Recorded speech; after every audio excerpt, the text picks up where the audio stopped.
जय हिंद, नमस्कार। आप सब दोस्तों का एक बार फिर से स्वागत है हमारे इस छोटे चैनल में। आप लोग कैसे हैं? उम्मीद है आप लोग खुश मस्त और इन्जॉय कर रहे होंगे, अपनी परीक्षाओं में लगे हुए होंगे। बहुत सारी परीक्षाएं आ रही हैं, जा रही हैं। तो इसी कड़ी में जो है अभी परीक्षा मतलब होगी दिसंबर में। प्रस्तावित है ई एम आर एस में टीजीटी पीजीटी हॉस्टल वार्डन मतलब टीचिंग नॉन टीचिंग के बहुत सारे पोस्ट पे भर्ती आई है। इसके साथ ही रीट की परीक्षाएं होने वाली हैं। UGC CSIR NET, UGC NET JRF, इन सभी परीक्षाओं में राष्ट्रीय शिक्षा नीति या नीपी से प्रश्न पूछे जाते हैं। तो उन्हीं सबको ध्यान में रखते हुए आज हम देखेंगे राष्ट्रीय शिक्षा नीति का एक परिचय के रूप में या नोट्स जो होता है इंपॉर्टेंट नोट्स के रूप में देखते हैं। तो आइए देखते हैं। सबसे पहले यह नीपी राष्ट्रीय शिक्षा नीति 2020 को देखने से पहले हम देखते हैं अब तक कितनी भारत में राष्ट्रीय शिक्षा नीति बनाई गई हैं। तो प्रथम राष्ट्रीय शिक्षा नीति जो बनाई गई थी 1968 में बनाई गई थी। 1968 में प्रथम राष्ट्रीय शिक्षा नीति बनाई गई थी। उस समय सरकार थी किसकी? श्रीमती इंदिरा गांधी की। द्वितीय शिक्षा नीति बनाई गई थी, इसको राष्ट्रीय बोल सकते हैं। द्वितीय शिक्षा नीति बनाई गई थी 1986 में, राजीव गांधी की सरकार थी। तीसरी जो है शिक्षा नीति बनाई गई 2020 में, वर्तमान में जो अभी सरकार है नरेंद्र मोदी, डॉक्टर नरेंद्र दास दामोदर मोदी की। इसे ही नवीनतम शिक्षा नीति के रूप में जाना जाता है। एनईपी की पृष्ठभूमि देखते हैं। तो एनईपी की शुरुआत कहाँ से हुई है, मतलब 2020 एनईपी 2020 की शुरुआत देखते हैं। इसका जो जनवरी 2015 में एमएचआरडी मानव संसाधन विकास मंत्रालय, पहले जो शिक्षा मंत्रालय होता था उसका नाम होता था मानव संसाधन विकास मंत्रालय, जनवरी 2015 में होता था। इसको जो है जनवरी 2015 द्वारा शिक्षा नीति अर्थात एमएचआरडी जो है मानव संसाधन विकास मंत्रालय द्वारा शिक्षा नीति बनाने की घोषणा की गई जनवरी 2015 में। अर्थात जनवरी 2015 में एमएचआरडी मानव संसाधन विकास मंत्रालय द्वारा शिक्षा नीति को बनाने की घोषणा की गई।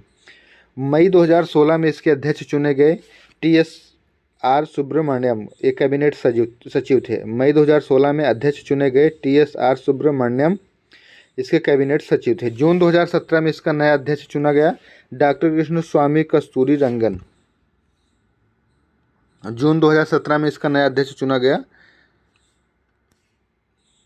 डॉक्टर कृष्ण स्वामी कस्तूरी रंगन। इसके बाद जुलाई 2020 में 29 जुलाई 2020 को नई शिक्षा नीति जारी की गई।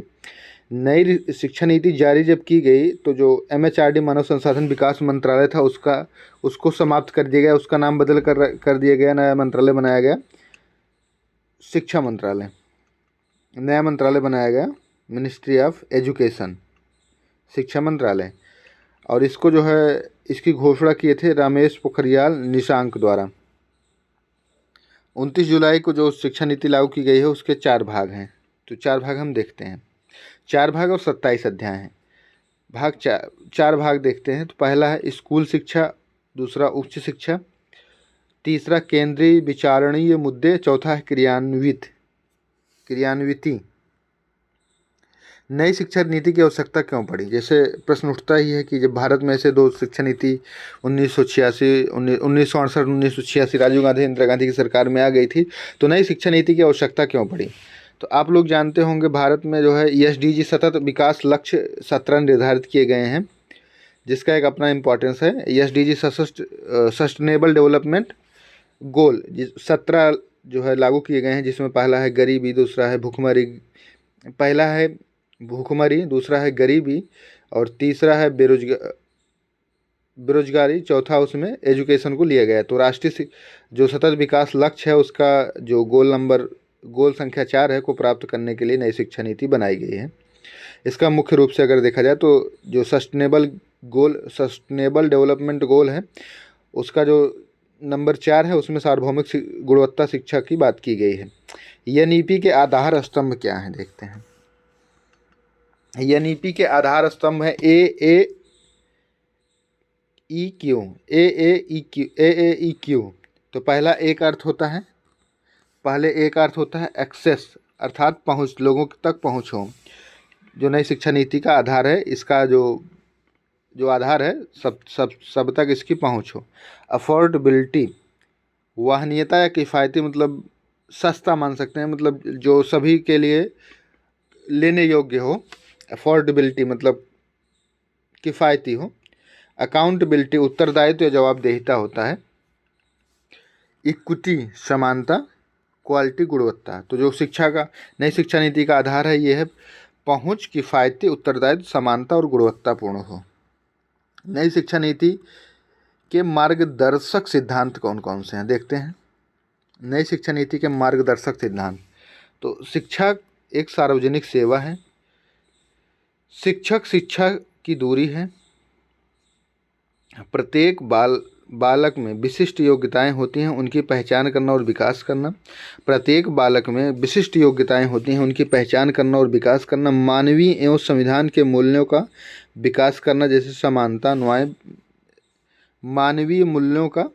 मानवीय एवं संविधान के मूल्यों का विकास करना, जैसे समानता, न्याय और स्वतंत्रता।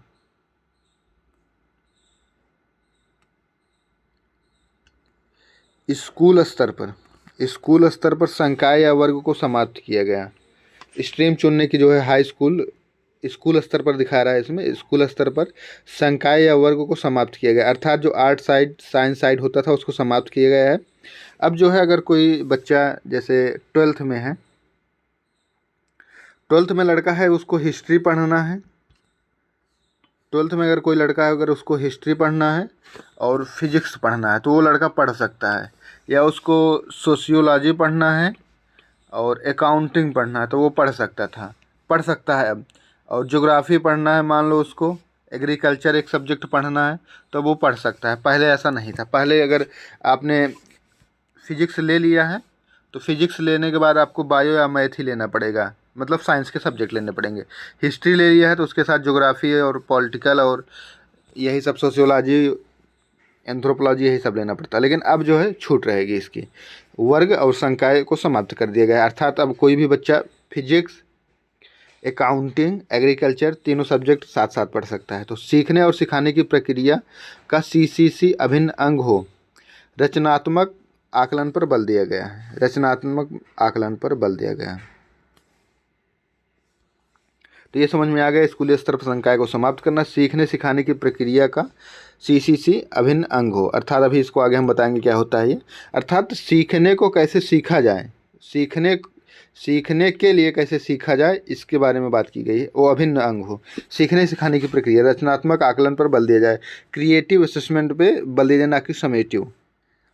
नई शिक्षा नीति की विशेषताएं बताइए। नई शिक्षा नीति की विशेषताएं हम बता रहे हैं। सार्थक, यह नीति 2020 को क्रियान्वित करने के लिए मिनिस्ट्री ऑफ एजुकेशन द्वारा जारी दिशा निर्देश है। शिक्षा मंत्रालय, मिनिस्ट्री ऑफ एजुकेशन की स्थापना करना, अगस्त 2020 को इसका गठन हुआ था। सकल घरेलू उत्पाद GDP का 6% बजट का प्रावधान किया गया। सकल GDP मतलब GDP का जो 6% है, बजट का GDP 6% बजट का प्रावधान किया गया है। नवीनतम पैटर्न पद्धति क्या है? अब तक जो होता था वो होता था 5-3-4। अब होगा 5-3-3-4। अर्थात अब तक सरकार के अंडर में जो है 15 साल तक बच्चे रहते थे, नहीं 12 साल तक रहते थे, अब और ज़्यादा रहेंगे, लगभग अब 15 वर्ष तक रहेंगे। बालक अब 3 से 18 वर्ष तक सरकार की निगरानी में रहेगा, अर्थात उसकी जो सरकार की जो शिक्षा प्रणाली है उसमें रहेंगे। तो इसमें स्टार्टिंग होती है जो है 5, देखते हैं पहले, इसको उल्टा दिया गया है, सीधा नीचे से देखते हैं हम लोग। पहला होगा, पहले जो है 5 दिया है ना, 5, तो इसमें है 3 वर्ष से 8 वर्ष तक, पूर्व प्राथमिक कक्षा 1 व 2, इसे फाउंडेशन स्टेज कहते हैं, इसमें परीक्षाएं नहीं होती हैं। दूसरा है 3 वर्ष, 8 वर्ष से 11 वर्ष तक बच्चे, 3 से कक्षा 5 तक प्रेटरी स्टेज, इसमें जो है परीक्षाएं होंगी। आगे है 3 वर्ष, 11 से 14 वर्ष तक, 6 से 8 तक मिडिल स्टेज होती है, और आगे जो है इसके बाद 4 वर्ष तक, 14 से 18 वर्ष तक, 9 से 12 तक माध्यमिक स्टेज। यहाँ जो है परीक्षाएं नहीं होंगी, यहाँ से परीक्षाएं शुरू होंगी। यहाँ पे जो है बोर्ड का एग्ज़ाम होगा, साल में 2 बार दे सकते हैं। यहाँ पे जो है नया सुधार लाया गया है, स्ट्रीम या संकाय चुनने की स्वतंत्रता, मतलब बाध्यता नहीं होगी, कोई भी कोई सब्जेक्ट पढ़ सकता है। उपरोक्त नवीन पैटर्न को लागू करने के लिए पीएम श्री योजना, पीएम श्री का फुल फॉर्म देख लेते हैं। पीएम श्री का पहली बात आई कब है? 5 सितंबर 2022 को आई है। पीएम श्री का फुल फॉर्म है प्रधानमंत्री स्कूल फॉर राइजिंग इंडिया। प्रथम चरण में 14,500 स्कूल खोले जाएंगे, अर्थात जो स्कूल खोले गए हैं उन्हीं को री इनोवेट किया गया है पीएम श्री के तहत। इसमें लिखा गया है 14,500 स्कूल खोले जाएंगे, अभी तो हुआ नहीं ऐसे। प्रत्येक ब्लॉक में 2 स्कूल खोलने का प्रस्ताव है।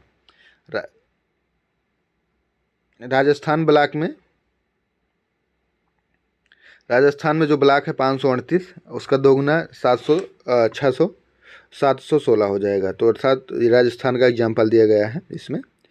तो आप अपने यहाँ का एग्जाम्पल ले लीजिए। अभी तो अपने उत्तर प्रदेश का हाल ये है, जो अभिनव समाजवादी मॉडल स्कूल था उसी को पीएम श्री के रूप में कन्वर्ट कर दिया गया है। नए स्कूल कोई नहीं खोले गए हैं अपने उत्तर प्रदेश की हाल ये है। उसी को अटल आवासीय विद्यालय के नाम से परिवर्तित करके कार्यक्रम चलाया जा रहा है पीएम श्री। राष्ट्रीय शिक्षा नीति के अध्याय 1 देखते हैं। ECCE इसके तहत early childhood care and education, प्रारंभिक बचपन देखभाल एवं शिक्षा। अध्याय 1 में जो है बात की गई है ECCE, early childhood care and education, प्रारंभिक बचपन एवं देखभाल शिक्षा। 2030 तक 3 से 8 वर्ष तक के बच्चों को उपलब्ध कराया जाएगा। अर्थात 2030 तक 3 से 8 वर्ष के जो बच्चे हैं उनको 100% जो लक्ष्य रखा गया है 100% शिक्षा या साक्षर बनाना है। पाठचर्या कैरिकुलम, 8 वर्ष तक की शिक्षा के लिए एक पाठचर्या का निर्माण किया गया है जिसे ECCE कहा जाता है। शिक्षा एजुकेशन देखते हैं। एजुकेशन जो है 2 प्रकार की होती हैं, 2 प्रकार की दी जाएंगी।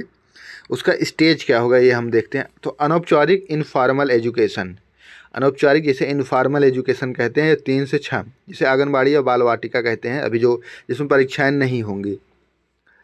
और औपचारिक शिक्षा 6 से 8 होती है जिसमें सब कुछ होगा। अध्याय 2 में बात की गई है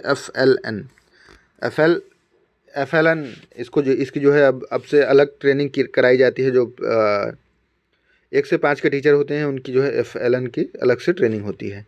तो इसका जो है FLN का पूरा नाम होता है फाउंडेशन लिटरेसी एंड न्यूमरेसी, बुनियादी साक्षरता एवं संख्या ज्ञान, अर्थात बुनियादी साक्षरता एवं संख्या ज्ञान होना चाहिए। लक्ष्य 2025 तक 9 वर्ष के सभी बच्चों को पढ़ना लिखना और संख्याओं का ज्ञान कराना, इसका जो है लक्ष्य है। FLN का लक्ष्य जो है 2025 तक 9 वर्ष के बच्चों को पढ़ना लिखना और संख्याओं का ज्ञान कराना है। उपरोक्त लक्ष्य को प्राप्त करने के लिए राष्ट्रीय स्तर पर एक मिशन चलाया जाएगा, निपुण भारत मिशन, जिसमें सभी को ट्रेंड किया जा रहा है। स्कूल रेडिनेस प्रोग्राम, कक्षा 1 में प्रवेश लेने वाले बच्चों को औपचारिक शिक्षा के लिए तैयार करना, अवधि 12 सप्ताह या 3 माह। अध्याय 3 में शिक्षा का सार्वभौमिकरण, अर्थात सभी तक शिक्षा की पहुंच हो, अर्थात ड्रॉप आउट बच्चों की संख्या को कम करना। जो बच्चे बहुत ज़्यादा ड्रॉप आउट कर रहे हैं उनकी संख्या को कम करना। इसके लिए सकल नामांकन अनुपात के आधार पर मूल्यांकन किया जाएगा। GER ग्रॉस इनरोलमेंट रेशियो, लक्ष्य 2030 तक GER को 100% करना है। सकल नामांकन अनुपात को 100% करना है 2030 तक। पाठ्यक्रम एवं शिक्षा शास्त्र, विषयों के चुनाव में लचीलापन, अभी ऊपर बता चुके हैं, स्ट्रीम चुनने की आवश्यकता नहीं। बहुभाषावाद और भाषा शक्ति का विकास करना। अच्छा, इसमें अब जो नई शिक्षा नीति इसमें लैंग्वेज की बात की गई है। जो पहले होती थी 3 भाषाओं का, वो होता था कि 3 भाषाएं जो है रखनी है, एक अपनी लोकल लैंग्वेज, एक भारत की, मतलब 2 भारत की लैंग्वेज नहीं, एक लोकल लैंग्वेज, एक इंग्लिश, और एक भाषा जो है पढ़ना अनिवार्य रहता था। जैसे अपने यहाँ है हिंदी, संस्कृत, अंग्रेजी उत्तर प्रदेश में लागू होती हैं। अब लेकिन स्वतंत्रता दी गई है अलग अलग स्तर पर, उसको आगे हम देखेंगे। अब जो है कोई भी बच्चा अपने स्थानीय भाषा में ही पूरी शिक्षा प्राप्त कर सकता है। इसके साथ ही वो जब 9 के आसपास कक्षा 9 में जाएगा तो वो किसी विदेशी भाषा का भी अध्ययन कर सकता है। कक्षा 5वीं तक मातृभाषा भी वही दिया जा रहा है। कक्षा 5 तक की मातृभाषा हो और आवश्यकता पड़े तो 8वीं तक पढ़ाया जा सकता है। योगात्मक आकलन की जगह रचनात्मक मूल्यांकन पर बल दिया गया है। समेटिव असेसमेंट की जगह क्रिएटिव असेसमेंट पर बल दिया गया है। बहुआयामी होलिस्टिक रिपोर्ट कार्ड तैयार किया जाएगा, अर्थात 360 या 360 डिग्री कुल मिला के सार्वभौमिक आकलन होगा उसका, होलिस्टिक। नवीन पद्धति 5+3+3=4 के अनुसार पाठ्यचर्या का निर्माण करना। बोर्ड परीक्षाएं वर्ष में 2 बार देने की अनुमति होगी, जब आप दे सकते हैं। पहला होगी मुख्य परीक्षा, दूसरी होगी सुधार परीक्षा। राष्ट्रीय स्तर पर एक आकलन या मूल्यांकन केंद्र स्थापित किया जाएगा, जिसे परख कहा जाएगा। राष्ट्रीय स्तर पर एक आकलन एवं मूल्यांकन केंद्र स्थापित किया जाएगा, जिसे परख कहा जाएगा। अर्थात जो कॉपी का मूल्यांकन होता है वो राष्ट्रीय स्तर पर एक केंद्र बनाया जाएगा। अब तक क्या होता था, कहीं भी कॉपी चेक हो जाती थी, इस स्कूल में, इस स्कूल में, तो उसमें जो है पारदर्शिता, विश्वसनीयता जैसे गुणों का अभाव होता था, लेकिन अब नहीं होगा। परख का फुल फॉर्म भी पूछा जाता है, अभी हम बताएंगे आपको, या तो आप लोग कमेंट कर सकते हैं। राजस्थान में इसे असेसमेंट सेल या आकलन प्रकोष्ठ कहा गया है, अलग अलग राज्यों में कहा गया है। और RSEERT उदयपुर द्वारा संचालित है, तो उत्तर प्रदेश का अलग है। 5वां अध्याय है शिक्षक। 2030 तक न्यूनतम योग्यता 4 वर्षीय एकीकृत बीएड डिग्री होगी, अर्थात इंटीग्रेटेड बीएड 4 वर्षीय होगा। सामान्य क्षेत्रों में शिक्षक छात्र अनुपात जो होगा 30:1 होगा। शैक्षिक दृष्टि से पिछड़े छात्रों में छात्र शिक्षक अनुपात 25:1 होगा, अर्थात फिजिकल डिसेबल्ड जो बच्चे हैं उनके लिए जो शिक्षकों का अनुपात होगा वो 25:1 होगा। जो सामान्य क्षेत्र के या सामान्य विद्यार्थी हैं उनके लिए 30:1 होगा, अर्थात 30 विद्यार्थी पर एक शिक्षक होंगे जो सामान्य विद्यार्थी हैं। जो शैक्षिक दृष्टि से पिछड़े या विकलांग या फिजिकल डिसेबल्ड हैं उनके लिए 25 विद्यार्थियों पर एक शिक्षक होगा। सतत व्यावसायिक रिपोर्ट CPD के लिए प्रतिवर्ष शिक्षक को न्यूनतम 50 घंटे का प्रशिक्षण लेना अनिवार्य है। सतत व्यावसायिक विकास के लिए प्रतिवर्ष शिक्षक को न्यूनतम 50 घंटे का प्रशिक्षण लेना अनिवार्य है, अर्थात टीचर को भी पढ़ाना पड़ेगा 50 घंटे, मतलब ट्रेनिंग लेनी पड़ेगी। शिक्षक के लिए राष्ट्रीय स्तर पर पाठ्यचर्या जारी करना, जिसे NSFTE कहा जाएगा। अध्याय 6 देखते हैं। समतामूलक और समावेशी शिक्षा। समाज में शैक्षिक दृष्टि से पिछड़े क्षेत्रों को स्पेशल एजुकेशन जोन, इसका फुल फॉर्म बड़ा रिस्की होगा, स्पेशल इकोनॉमिक जोन सेज होता है। समाज में शैक्षिक दृष्टि से पिछड़े क्षेत्रों को स्पेशल एजुकेशन जोन, विशेष शिक्षा क्षेत्र कहा जाएगा। लड़कियों के लिए गुणात्मक शिक्षा उपलब्ध कराने के लिए जेंडर इन्फ्लुएंजन फंड खोला जाएगा। CWSN बच्चों के लिए गुणात्मक शिक्षा आकलन कराने के लिए कार्य योजना बनाई जाएगी। अध्याय 7 स्कूल कॉम्प्लेक्स विद्यालय परिसर है। विद्यालय परिसर की अवधारणा सर्वप्रथम कोठारी आयोग ने 1964 और 1964-66 ने दी थी। स्कूल कॉम्प्लेक्स विद्यालय परिसर की अवधारणा सर्वप्रथम कोठारी आयोग जो 1964-66 ने दी थी 5 से 10 किलोमीटर के क्षेत्र में 2025 तक स्कूल कॉम्प्लेक्स स्थापित किए जाएंगे। इसके अंतर्गत सभी स्कूल में खेल मैदान, पुस्तकालय, सामाजिक चेतना केंद्र, बाल केंद्र बनाए जाएंगे। इसके संसाधनों का प्रबंधन करने के लिए स्कूल कॉम्प्लेक्स प्रबंधन समिति का गठन किया जाएगा, अर्थात स्कूल कॉम्प्लेक्स प्रबंधन समिति का गठन किया जाएगा। अध्याय मानक निर्धारण एवं प्रत्यायन। प्रत्येक राज्य में शिक्षा नीति के मानकों को निर्धारित करने के लिए मानकों को स्थापित किया गया है, जो निम्नलिखित प्रकार से स्कूल शिक्षा विभाग शैक्षिक नीतियों का निर्धारण करना, स्कूल शिक्षा निदेशालय नीतियों को क्रियान्वित करना और मॉनिटरिंग करना। SERT ये अभी तो है अपने यहाँ प्रयागराज में भी है, उदयपुर का दिए हैं। स्टेट स्कूल स्टैंडर्ड अथॉरिटी राज्य स्कूल मानक प्राधिकरण, यह प्राधिकरण राज्य के स्कूलों के लिए मानकों का निर्धारण करेगा। NEP जो है राजस्थान के संदर्भ में दिया गया है। सार्थक देखते हैं। सार्थक शिक्षा मंत्रालय, मिनिस्ट्री ऑफ एजुकेशन, भारत सरकार द्वारा शिक्षा नीति को क्रियान्वित करने के लिए जो दिशा निर्देश जारी किए गए हैं उन्हें सार्थक कहा जाता है। उच्च शिक्षा में एमफिल पाठ्यक्रम को समाप्त कर दिया गया है। उच्च शिक्षा में एमफिल पाठ्यक्रम को समाप्त किया गया है। ABC जो डिजी लॉकर होता है उसी पे एक ID बनती है, ABC ID बोलते हैं, academic bank of credit ID। ABC की स्थापना करना, अर्थात अगर आपने 1 वर्ष का BA किया है तो आपके ABC academic bank of credit में वो ऐड हो जाएगी। अगर 2 साल बाद आप फिर से उसका सेकेंड ईयर करते हैं वो भी आपके ABC academic bank of credit में ऐड हो जाएगी। तो ऐसे आपका एक क्रेडिट बनता जाएगा। तो हम लोग की बन गई। अगर आप लोग को भी चाहिए तो अपना डिजी लॉकर डाउनलोड कीजिए, उसमें ऑटोमेटिक आपको ABC ID मिल जाएगी। अब तो परीक्षा फॉर्म भरने में लगभग जो एकेडमिक एग्ज़ाम है उसमें ABC ID लगने लगी है। स्नातक शिक्षा को जो है बड़ा लचीला बना दिया गया है। स्नातक स्तर की जो शिक्षा है, अंडर ग्रेजुएशन, उसमें भी स्वतंत्रता होगी आपको सब्जेक्ट चुनने में।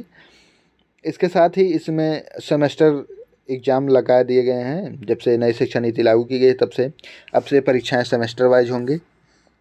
जो पहले ईयरली होती थी अब सेमेस्टर वाइज होंगी। और अब जो है ग्रेजुएशन या स्नातक जो है 4 वर्षीय हो जाएगा। अब इसमें लिखा है कि 1 वर्ष, 2 वर्ष, 3 वर्ष, 4 वर्ष, ये क्या होता है?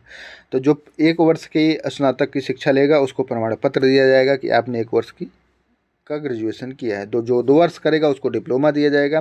जो 3 वर्ष करेगा उसे डिग्री दी जाएगी। और जो डिग्री दी जाएगी वो जो है सभी प्रतियोगी परीक्षाओं के लिए मान्य होगी, UPSC, दरोगा या किसी भी टीचिंग एग्ज़ाम या और सभी के लिए मान्य होगी। इसके बाद जो 4 वर्षीय स्नातक होगा उसको स्कॉलर कहा जाएगा। जो आगे अपनी पढ़ाई को कंटिन्यू करना चाहता है, PhD करना चाहता है, जो रिसर्च में जाना चाहता है, तो उसे रिसर्च की डिग्री दी जाएगी कि हाँ ये जो है रिसर्च में जा सकते हैं। स्नातक स्तर की शिक्षा में परिवर्तन किया गया था। इसी प्रकार के वीडियो को पाने के लिए चैनल को लाइक करें, शेयर करें, सब्सक्राइब करें। हम जल्द ही इसके MCQ को लाने का प्रयास करेंगे। अगर आपको वीडियो अच्छा लगा हो तो चैनल को लाइक कर दीजिए, शेयर कर दीजिए, सब्सक्राइब कर दीजिए। क्या देख रहे हैं, आपका कुछ जा थोड़ी रहा है, थोड़ा सा कर दीजिए, मुस्कुरा रहे हैं फालतू का। जय हिंद, नमस्कार, मिलते हैं अगले वीडियो में।